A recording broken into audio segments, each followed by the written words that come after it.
Barracuda and Jeff Hinla have had some changes to their roster. They've added a couple of different players, mainly there in the solo lane. Yes, in the solo lane, we're going to be seeing... Scary D is actually still going to be there. It's actually going to be the change in the mid lane. It's going to be Baskin there instead of Xenotronics. Xenotronics is going to be on Flashpoint with his former laning partner, Shadow Q, instead. So that's something that he's been adjusting from before. When he went to Luminosity, he's mid. Now he's back onto with Shadow Q and his more traditional hunter position, I would say. Exactly. That's really where Xenotronics' natural position lies. Luminosity Gaming looked fantastic last year, and so like we said, they only changed one aspect. It's just that mid laner, we're going to see Baskin shift over from his position from the solo lane into the mid lane. We'll see how that one works out. Flashpoint Esports, on the other hand, completely new roster with the exception of Shadow Q. All 4 players joining him are completely new to the team. Which is fine whenever you have your support and your captain. We've seen Pain de Vion do it before on the side of enemy. This could be the time that Shadow Q really leads his troops now in the beginning of Season 4 of Spring Split. Xenotronics, as we mentioned, is going to be the hunter. He'll be playing Apollo this time around, whereas Serket in the jungle, that'll be in the hands of Mirage, former jungler for Noble. He's made the step up to join Flashpoint Esports. He's known for being very aggressive. We'll see how long he spends underneath the towers. Over there on LG, you got your jungler and your mid laner and your support, Sylvanas, Ratatasker, and Ra. I'm very interested specifically on the Ra. I just want to see Baskin play mid. Herwin played Ra the last set very fantastically. I expect Baskin to do quite the same. The double sustain composition from Luminosity is very strong between these two gods. Sylvanas and Ra has a lot of control. As long as the team fights keep progressing, their sustain is just not going to stop. But look at this. Odin locked in. That's going to be a great opportunity to take those 2 sustain options off the table. Yeah, it's a strong look coming out from Flashpoint Esports right there. That is likely to go in the support role, honestly.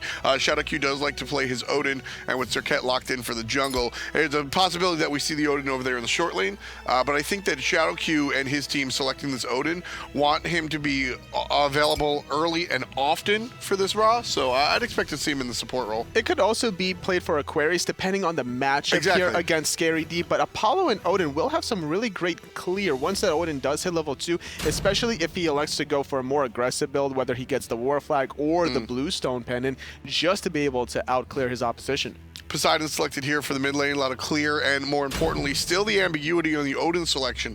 You can see coming out from the bans, Luminosity Gaming not sure if that Odin is going to go in support or solo, so they do ban out the Ymir, who honestly can play both support and solo, so trying to keep their options limited. Awilish and Anhur. Awilish is the character that you always go to after the enemy selects Odin. In fact, not seeing that ban is actually really curious to me. Well, they really wanted to take out the Isis because an Isis on top of the Odin would also be really devastating. You don't want to have that huge AoE ultimate, but either way, Poseidon was locked in earlier on. Sobek being locked in still doesn't necessarily tell the tale of what solo lane or Guardian is going to be. More than likely, though, Shadow Q, I would say, would want to play these the Odin so that he could make these rotations early on to shut down Baskin in mid. That's what I'm thinking. Honestly, Sobek seems like more of a Shadow Q character to me, but why don't we just find out? Odin will be played by the Shadow Q. There you go. So really what it comes down to is the fact that, honestly, if you stick either of these characters, you're going to be in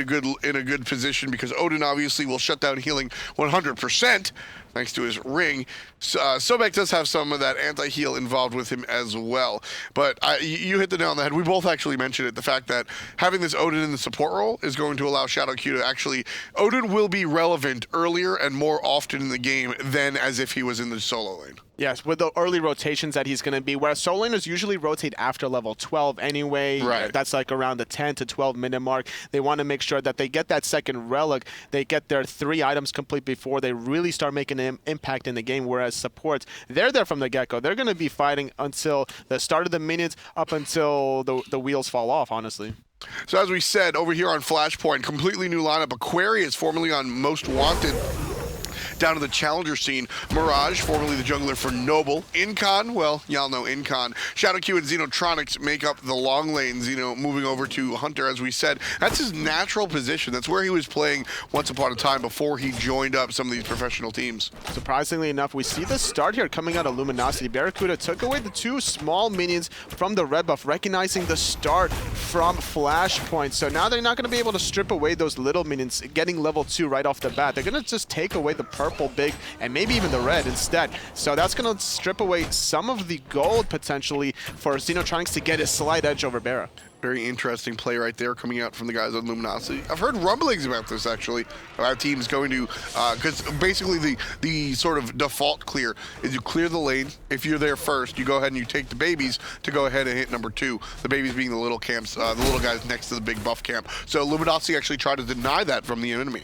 But it still lost their purple buff in the process. It was the level 2 either way for Xenotronics. He's going to be able to grab the Oracles alongside Shadow Cube, but meanwhile, Luminosity, they're still doing a good job on the right-hand side of the map. They haven't really given up too much. We currently see Aquarius still sitting at level 2.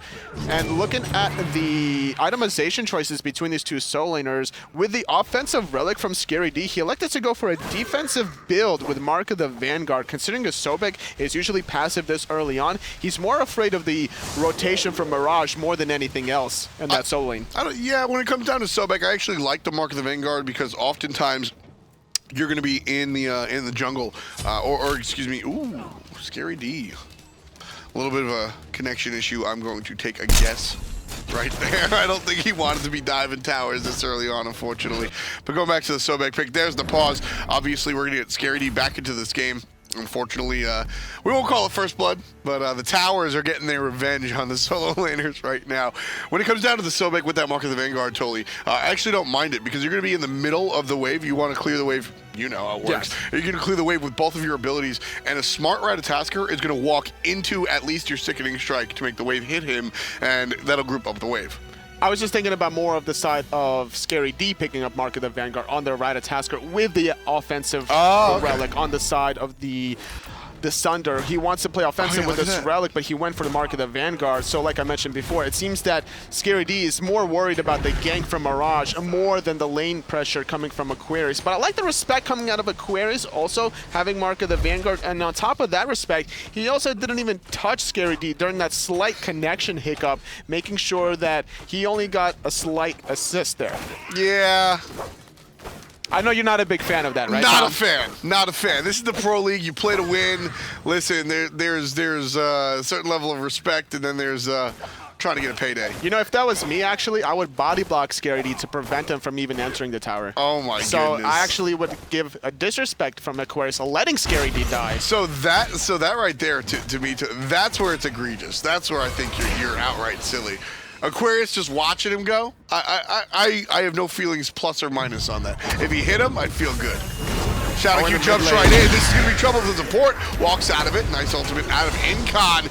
Jeff Hindler's going to be stuck in the cage, but honestly, he's able to do some damage. Here's the jungler, though. Help from the side lane. Scary D sets him up, and Basket rips him down. First blood for the new mid laner, and Luminosity is the first team on the board. Great rotations here out of Xenotronics as well. Trying to get something out of nothing there, but like we mentioned before, Scary D on this Ratatasker is not only going to be a problem in the laning phase in the solo, but it's also going to be problematic in the mid lane using that global pressure. It's not something you really expect coming out of the solo lane this early on. It's not even the 4-minute mark yet. It's hitting level 5. And that's one of the nice things that I like about seeing these different solo lane picks is that they're not only is it just interesting to see a different selection as Aquarius is watching 3 different people take away his blue buff, unfortunately, for the rookie solo laner. Actually, he's going to serve up some help. Jeff Hindler goes down. And this one belongs to Shadow Q. Flashpoint ties it up 1-1. It's a very interesting idea to invade the blue buff right after a team fight, not having the ultimates, but the fact that Jeff Hindler was that low was very tricky to really get out of danger. It's also going to be Flashpoint now trying to press that little one-man advantage. Shadow Q trying to contest the speed buff actually does go into the way of Luminosity. That's actually so straight up question, Anatoly. Jeff Hindler dying for the invade on the blue buff, good or bad? Absolutely not a good idea, because now they lost their own blue buff on top of this. He's not going to be able to really farm. It's going to allow Shadow Q, who's playing this warrior support, even more of an opportunity to get a slight edge, and that's not something you really want to deal with. You don't want to have to deal with a warrior support that's going to be on par with everybody else in the game, because as the Odin gets levels, that damage is going to skyrocket. You don't necessarily have to go offensive items on an Odin. The base damage is good enough. That lunge, the first ability, is one of the highest base damages of of any ability in all of SMITE. And that's one of the nice things that Luminosity have set up here with their composition, Totally, is that the fact that you're looking at the pure damage coming out from the Odin very early on, and he's going to be able to sort of do that thing by default. Mid-game, you're going to see the Poseidon, after he gets about 3 or 4 items, really come online and start doing damage. And then late game, if they're still alive, that's when Serket can really come. I like that there's 3 separate phases to this composition. Looking at the Soul Lane, still a lot of pressure from Scary D, being able to really outclear Aquarius. This is the one disadvantage of most Guardians in that Soul Lane, the fact that they can't really effectively outclear an Assassin or a Warrior up until they max out one of their abilities. A lot of pressure in the dual lane, though. Xenotronic's going to use the ult. One more basic will do it. Can't find it. Barracuda. The Impale was still on cooldown, sets up the perfect Pillar Impale, but doesn't have the stun available. Had Barra had that stun, that was going to be an easy 1v1 for the veteran Hunter. And something we haven't talked about is the fact that Anhur received a little bit of a buff earlier on. Not the recent patch, but his passive has increased from getting a 15 protection debuff to 20 every single time he does hit that in-hand. And now, despite not getting that kill, this is all you really need to do. Taking Xenotronics away from this lane now allows Barracuda to get the next wave, deny more gold, missed a couple of melee minions, all the archers, so that's about 75 gold, if not more, and that's going to separate the gap from Barracuda. Now hitting level 9 and should be able to finish off the Ichabod before Xenotronics finishes off the Devil Gloves, getting any sort of sustain. And plus the tower is down to about little over half HP, and that matters a lot specifically because of it's the Apollo. Apollo's going to want to leave lane more often than the other hunters. Jeff being chased right now. Cage comes down. 4 players in red surrounding him. Ultimate's going to be used by Jeff Hinla, and there's the ult from Mirage on top of him. That's a dead support. Mirage with the credit. Kraken comes out late, and Basket able to take down Incon after the fact. Another kill for the new mid laner. Mass not done just yet. Finds the Feather Step. Still continuing on the Shadow Q, but that be that. Flashpoint get 1. Luminosity get 1. It's a trade out support for the mid lane. Very questionable positioning by Incon, positioning himself right next to Jeff Hinla while he was already stuck in the cage. He popped his trident trying to get off multiple hits on the side hits of that second ability, but you have to respect that ultimate from Jeff Hinla because that also set up the ultimate coming out of Baskin. It almost hit him for 400 damage, and that allowed him to die in that position. And like you mentioned before, that ultimate was just so late out of Incon. If you're going to use the Odin cage to commit onto Jeff Hinla Sylvanas, use that Kraken Whirlpool right off the bat. The idea was, so just getting into Incon's head, I think the idea was he wanted to go ahead and use the ultimate, but then he saw Mirage come over. And, you know, if he's, there's nothing worse, well, there's plenty of things worse, but it's a terrible feeling when you know the dot is going to kill somebody, and then somebody throws the, it's a wasted ultimate either way. So I think that was at least the mentality. At the end of that team fight, he knew he was going to die, so he threw out the ultimate just to get off some sort of damage. But I would like to see this combination of this Poseidon Odin just to not hesitate next time. Use both the ultimates. Make sure that there's no sustain, there's no counterplay from Jeff Hinla. Not going to be the case just yet. 2-2 read the kills. We have another pause coming out. Couple of connection issues, I guess. I actually don't know what the issue is this time around. Last time was clearly Scary D with a connection issue.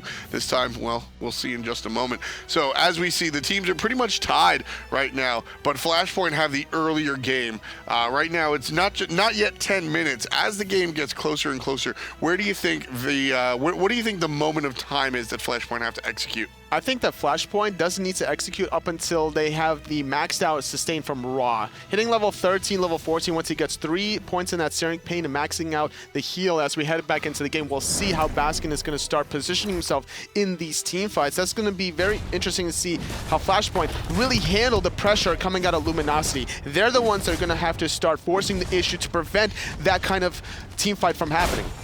Odin's going to pick up a Mark of the Vanguard as well.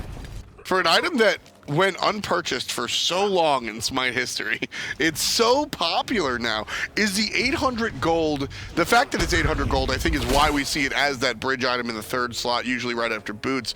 But is it really that effective? Especially against Sylvanas, it is. All that damage over time between the Wisps, the ultimate, the Wrath of Terror, the spears coming out of Barracuda is nothing to scoff at as well. That's 8, I think it's like 7 or 8 different spears that's about to come at you. So that's effectively 35 to to 40 damage mitigated, not to mention the protections. Even across the way, you've got the Circuit with the ultimate. So when it comes down to the Mark of the Vanguard, what makes it so unique is the fact that it does damage reduction. It reduces damage by X value, not protections, not anything like that. It's the fact that it just reduces the damage. So when you're looking at damage over time, it works very well. And also, it's the only way to reduce true damage in the game. Any ability or item that provides true damage can only be stopped by pure damage reduction. So you're looking at an item like Mark of the Vanguard, or is there a second one? I don't know, but Flashpoint has been starting up the Gold Fury. It's already at about half health. They have the Kraken to be able to secure this one with Incon. Mask is around the corner. Baskin has the snipe available, and that's going to force Flashpoint to reset. Barracuda right behind, poking out Incon, though. And Barracuda's going to get mezzed as, trying safely where he wants to be. Mask on the chase. ShadowQ not going to take the bait. Luminosity, I'd like to see them start up the Gold Fury this time around, and that's exactly what they'll do. They have to, because the fact that they poked out Incon, the rotation from Scary D, trying to catch somebody out of position in the mid lane, but they don't necessarily need to use this ultimate. They're still baiting, though. Baskin's going to get jumped on by ShadowQ. Incon's trying to go for Wolf. Kraken does find it out to 2. Beautiful play on the ShadowQ right there, coming over the wall to drop the ring and then set up his teammate. Mask gets a kill, but Incon is able to answer back. Flashpoint looking very strong in this team fight. Nice 2 for 1. ShadowQ grabbed by the jungler, helped out by the solo lane assassin. Scary D and Mask combined to take out the support. Aquarius goes for the pluck. It's going to be off the mark, but here comes Zeno. Trying to find a kill onto Mask. Barracuda's caught in a 1v3 position, though he does have his jump to be able to get over that goal. If you're going to get chased down by Xenotronics, though he has no more mana to impale Xeno away, and right underneath is going to be Aquarius finding the block, and that's going to be another kill overall. That was a 3 for 2, and the Gold Fury went in the way of Flashpoint off of the back of the non-hesitation from Incon. Very important plays coming out from Flashpoint right there, and yeah, that was the biggest point that I really wanted to bring up was, first of all, ShadowQ's flank was absolutely fantastic. He came from around the side, honestly anticipating that the Gold Fury would still be there and trying to make a play on the objective itself, but Luminosity was intelligent enough to go ahead and retreat and leash it. But even still, because ShadowQ took the correct flank, he gets 2 or 3 stuck in the ring, most notably the healer Baskin. And the first time we said, Incon, you were 30 minutes late on that ultimate. This time around, Incon nails it exactly like you said,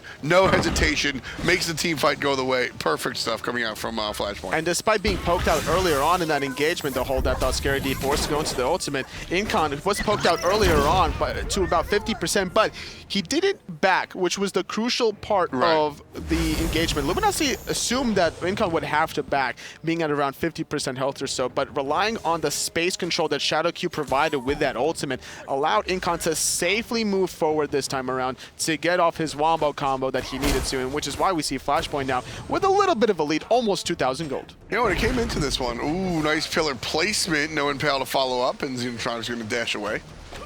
It's always a good idea to sometimes save your mana, because you drop the pillar, and as you're maxing out that ability, the slow percentage is also going to increase anyway. So you're going to get off multiple in-hands, and sitting with a red buff at level 13, this Honor is just going to chunk away at the Apollo. So this is a good opportunity now to take advantage and back up, trying to finish off that Aussie. Yeah, Honor has been a very powerful pick lately. It's just a strong combination of good clear and the ability to fight you. Essentially, that makes Honor so powerful. We talk a lot about lane presence, and when we talk about lane presence, we're usually referring to wave clear, totally. But when it comes down to it, lane pressure and lane presence, the Honor's ability to the quick kill ability, I guess, the fact that he can just kill you with the correct stun in a matter of seconds is a really big part of the pressure that comes out with this character. All the in-hands from both of these Hunters being traded out. The sustain is available now for both of them. Barracuda able to get a little bit of a better end of that one, but looks like Xenotronics is going to go back to his back left Harpies to get some sustain off of those to get back into the left-hand side. Very interesting builds coming out from either of these Hunters, and I like the fact that Hunters have different builds, different options rather. You can see a bunch of power coming out in lifesteal from the Apollo player, whereas on the side of Barracuda on the Honor, not much power at all. Not at all, but he has been going for more of the attack speed and the penetration on the side of the Aussie, which is not a bad idea. Forcing the beats out of Xeno, the ultimate coming online, but the Aegis is going to negate most of that. Still having to back, though, so he's going to miss out on some gold. And with this next wave that's going to get cleared by Barracuda, and the 4-on-4 on the right-hand side. Barracuda, if he wants to, he can effectively stay here, but he has to always communicate the ultimate out of Xenotronics because he's not going to be able to match that Apollo ultimate. So right there, Xenotronics uses the beads after he gets knocked up. Now, it's no doubt in my mind that he wanted to beads the knockup and was a little bit too late, but it's not all doom and gloom for him in that situation because he's also getting rid of the slow on that pillar. Had he taken a couple of more basic attacks, that's a dead Apollo. So Xeno, anticipating he might be a dead Apollo anyway, drops a ward in the jungle and quickly sees the rotation. His 2 relics are on cooldown, which is tempting Mass to make that rotation on the left-hand side, especially with Goldfear respawning in about 35 seconds. If they find a kill onto anybody here, that's going to open the door wide open, and with the secure coming out of Baskin Snipe, it's going to make it that much easier. Goldfury going to be respawning in just a little bit, about 20 seconds or so. Luminosity wants to stay local. And you can see Flashpoint going to drop the hard vision. Luminosity able to get the free vision thanks to those oracles over there on the left side. So Baskin here in the mid lane. You take a look at his raw build, seems pretty normal. This is one of the more defensive options coming out with the helmet, just classic stuff right there. 2-1-1, looked pretty strong. Surprisingly enough, Scary D getting really outtraded here by Aquarius. Once the Sobek hits level 14, he's going to be able to really start clearing the wave and poke you out at the same time, especially with Breastplate of Valor. But if you look at the flip side, Scary D went for physical defense against a magical soul laner, more worried about Mirage, like we mentioned before. It's also going to give him some cooldowns, but this is going to allow Aquarius to apply a lot of pressure in that soul lane. Mass just waiting around the corner. Scary D up in the sky as well. Portal Demon going to be threatened here by Luminosity. Started up by Flashpoint, brought down to about a quarter, and then leashed. This is all buying time for the left-hand side. Tower falls. Barracuda still applying more pressure to Xenotronics with the rotation from Chef Fila, finding the root. There is no relics available for Xenotronics. That could have been a nice opportunity for Chef Fila just to find the immediate pull after the root into the ultimate, and Barracuda would have certainly followed up with an ultimate of his own. Well, teams have traded out the tier 1 towers. You saw Aquarius take the tower on the right-hand side. It was also taken on the left side away from Xenotronics. Luminosity going to start at the Gold Fury. Xeno's here, but he's just an Apollo. Baskin's here as well. It's going to be a little bit more acceptable. No way. Xeno actually stole it with a so beautiful during Barracuda's ultimate. That right there is trouble for me. I mean, you're going to go into that situation so casually, right? There's no way that this Apollo can go ahead and steal it. Well, you've seen Ren steal it last time around. We've seen people actually do this before. You have to zone. It doesn't matter if it is an Apollo. Once upon a time, Incon stole a Fire Giant with a Geb basic attack. Okay? You have to always zone. That right there, that cannot happen. You got to give credit. You got to give Xenotronics some props, Absolutely. right? Tip your hat off to him. But that is much less a successful play by Xenotronics than it is a negative play by Luminosity. They just dropped the ball right there, and because of it, Luminosity were looking for the lead themselves. Instead, handed over to Flashpoint. Flashpoint leading the game by 5,000 gold or 4,400. After the tier 1 tower, that 5,000 becomes 4,500. Either way, though, it's not an insurmountable lead because the experience is very even heading into the 18-minute mark. Both mid laners are getting to that mid-game form where they could start bursting people down. Those level 3 ultimates on both the Raw and Poseidon is going to start chunking away these supports, so you have to be very mindful about your positioning. Aquarius has to be mindful about his positioning. He's kind of all by himself. Well, Flashpoint is going to respond, and now Scary D's the one by himself. Wraps around the corner, and we'll meet up with Mask. Still being chased by Aquarius. Here comes Baskin or rather Incon on the left side. Big, heavy presence from Flashpoint on the right side. Both Hunters are still on the left. Apollo likely to pick up this tower if Barracuda doesn't respond. Kevin going for the red buff instead of defending the tier 1 tower. I like this play though because he should be able to win some of the trades, but he's just buying time, Xenotronics, to make sure that Barra doesn't go into that lane. And Xenotronics loses the battle as far as the basics are concerned, but ties up the health thanks to a nice So Beautiful. That one hit as well. Just going to be able to grab some of these minions is Barracuda. The whole game plan there was to deny 50 gold or so onto Barracuda, recognizing that Xenotronics didn't have to win that trade. All he had to do was just buy a little bit of time. 50 gold could be the difference between having a tier 2 crit item or the Deathbringer. Nice little flip coming onto a Scary D right there. They'll be controlled a little bit by this Guardian solo, which is that why we see the Chin Sai build coming out from on her right here? The block, Mirage right around the corner, the ultimate, the poison. Scary D though, he should have enough physical defense here to survive this. The last tick keeping him alive still. It's all about the health, baby. We see the solo laner survive there just barely. All about the health. So my question before was this Anher. Anher is not the character that I think of when I'm thinking about attack speed builds. I think of some other characters usually first. But here we see the Chinsai build come out from Barracuda. Is that because we have the tank over there in the solo as well as the support? Yes, there's just such a tanky presence of frontline between Aquarius and ShadowQ. It's not a bad idea here to go for such attack speed, considering especially with Anher's passive with that 20 physical protection debuff. It's a great idea, especially with the slow from this Anher pillar. Once it's maxed out, I think it's like 40%, and that's a huge percentage of slow to consistently find those in hand. Looking at the relic choices, there's no sprints either on the side of Flashpoint to really cleanse that slow at first. So it's going to be easy for Barracuda to find in hands consistently. Certainly going to be looking for that. As Barracuda and his team try to cut the lead a little bit. Like we said, 5,000 for Flashpoint, which is honestly, totally, this is very surprising to me. I think that on paper, that these teams are severely mismatched, and that's not even throwing too much shade at Flashpoint. I think this team actually can have a lot of improvement throughout the season. I think you just look at Luminosity and they're one of the top end teams. Well, even with this little bit of a lead from Flashpoint, those 3 tier 2 towers on Flashpoint, once those get taken out, that lead is going to change completely. So all Luminosity has to do is start grouping up as 5 players using their sustain between Jeff Hill on the Sylvanas and Baskin on the Sra. You say that, you say that you know, these towers can just go down. Xeno's the one taking the towers. The Apollo gets the tier 1 tower over there on the left. Flashpoint looking very, very strong over here. Xeno waiting for Barracuda to find him. Looking for the duel. There's a strong look out of the Mez. Still trying to find it. Barracuda drops to passive.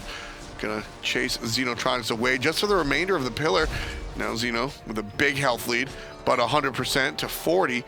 He's going to get collapsed rotated on, though. Nice knock up onto Xeno. He had no idea, getting blindsided completely, overstaying his welcome. And on the right-hand side, Flashpoint took advantage of this by getting that Portal Demon, but they don't find a kill. So that's a 5-on-4 advantage for another 45 seconds for Luminosity. This is the time for them to go. Gold Fury has respawned. The lead is about to cut if they get this. That's exactly what they're looking for, Anatoly.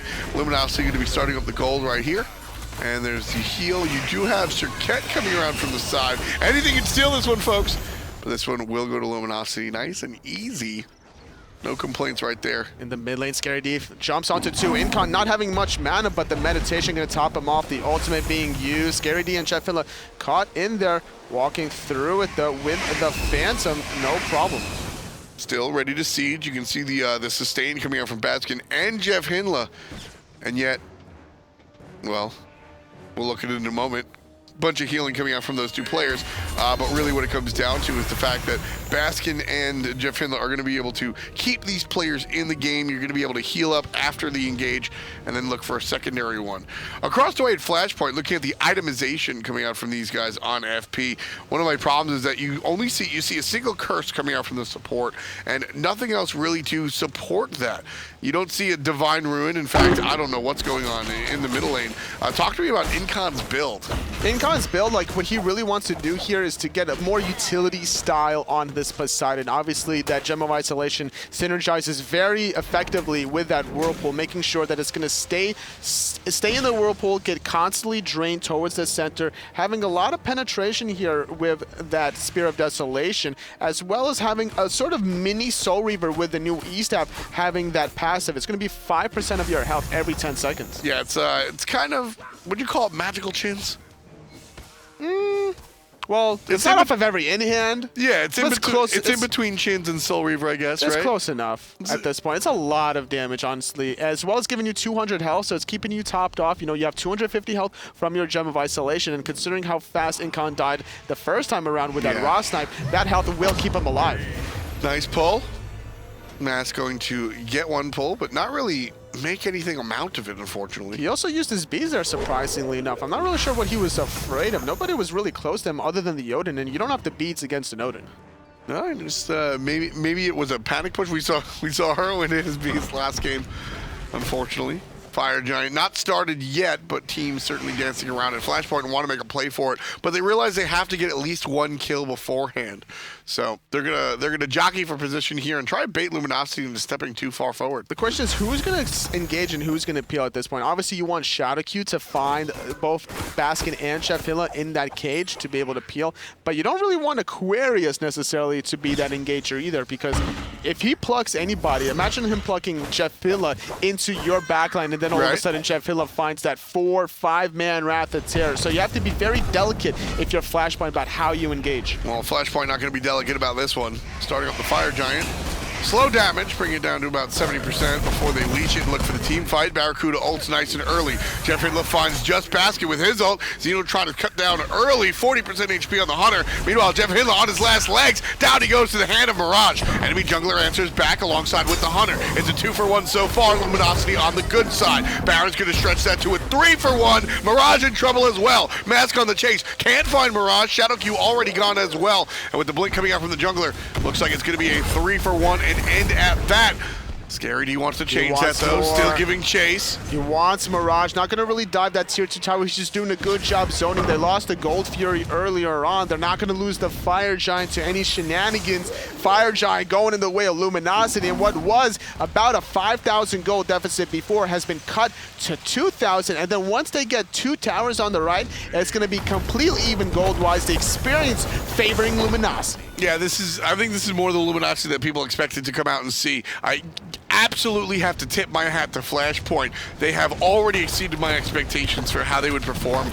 Even if this one doesn't wind up with a win, even if this one doesn't wind up as a win, Anatoly, just seeing the work coming out from these guys, I think a couple of people made some silly mistakes, but in general, the teamwork from Flashpoint is very, it's refreshing. They definitely dropped the ball, though, in the later stages of the game. They had a great start towards that Fire Giant. That was a rather suspicious call because it was a 5-on-5. There was no real clear-cut advantage with the exception of the ultimate from Mask being down as well as the beads. That's good enough to kind of force a fight, but you don't want to force the fight with just those 2 factors on the Fire Giant. There has to be more of a deciding factor, which is why we saw Luminosity be like, okay, you can start this. You're not going to burst it down fast enough where we can't contest it anyway. We're going to keep baiting you guys around to a point in time where Jeff Hilla found a beautiful ultimate. Incon got absolutely melted, and both of the relics from Xenotronics were still on cooldown, unfortunately. Yeah, I actually took a mental note of that. I thought it was very interesting. Usually when you see teams make that play, it's about 5,000 to 6,000 gold in the lead, because that's when you can leverage that lead against the opposition by way of itemization. So I'm looking at so I see this play come out, and I remember that Flashpoint were up 6,000 gold at some point. But then you look at the top of the scoreboard when they're engaging on the Fire Giant, and you realize it's just a 2,000 to 3,000 gold lead. And that's something that LG know that they can fight into, and obviously they do. And that's why we're seeing Luminosity Gaming with the Fire Giant up to 1,000 gold, ready to fight some more. There's still 2 tier 2 towers remaining. That's going to be an additional 3,000 gold onto Flashpoint after this Portal Demon, now extending their gold lead to about almost 3,000 gold. Once they get those 2 tier 2 towers, they'll be sitting at 6,000 gold lead. They'll have Fire Giant still on their ways for another 2 minutes to effectively look for maybe a Phoenix at the end of it. Ooh, you think that's the case? If they can find some kills, it's been working out for them. The engagements from Flashpoint in this mid to late game hasn't been so successful, so this could be a possibility for Luminosity to really start flexing their guns. Certainly going to keep an eye on that. Almost a half hour into this one. I love that play. I love this play from Barracuda, just holding the minions away from the tower because they want to be able to clear the minions first from Flashpoint outside the tower and then have their own minions without any sort of contestment. Now it's going to force out the Whirlpool from Incon to be able to fend. And that'll push the players from Luminosity underneath the tower. Aquarius shows up to block some of the basics. Baskin gonna fire away, and the tier 2 tower goes down. 1,500 for the boys on Luminosity. Now shifting over to the left side, likely to do the same thing. Mask missed his ultimate onto ShadowQ that was jumping away, and that could be a small advantage for Flashpoint now. ShadowQ can effectively jump in if he wants to. He doesn't have the blink. He has the meditation and the curse, which is 2 great team fighting relics against Luminosity's composition. So now this cage can devastate Jeffilla and Baskin, but the Phantom is available for Jeffilla. So Jeff's going to be able to just walk right on through along with the rest of his team. There's ShadowQ, and there's that Phantom that we were talking about. Mask still in a little bit of trouble. He's going to walk away from Aquarius' ultimate. Not going to get slow. Baskin has to use the Aegis to prevent the Kraken, but Chatfilla is very low. Mirage is going to ulti him out. Baskin finds one with the ult as well, but Incon answers back. This is a back and forth. It's a 4-2 as Incon falls down. They looked for the moment like Flashpoint might have had a good look defensively there. Incon able to get a player off very early, and then somebody else finds a kill as well onto Mask. It looked like a good, kind of a good defensive set coming out from FP, but Luminosity just able to smoke it out, and totally, honestly, this might be the win. This might be, especially with the Frenzied Ritual. The Titan is taking so much damage, already sitting at half health. Mirage trying to do what he can to defend. Scared D says, no, you don't. First game going in the way of Luminosity. Great comeback considering they were down about 5,000 gold at one point.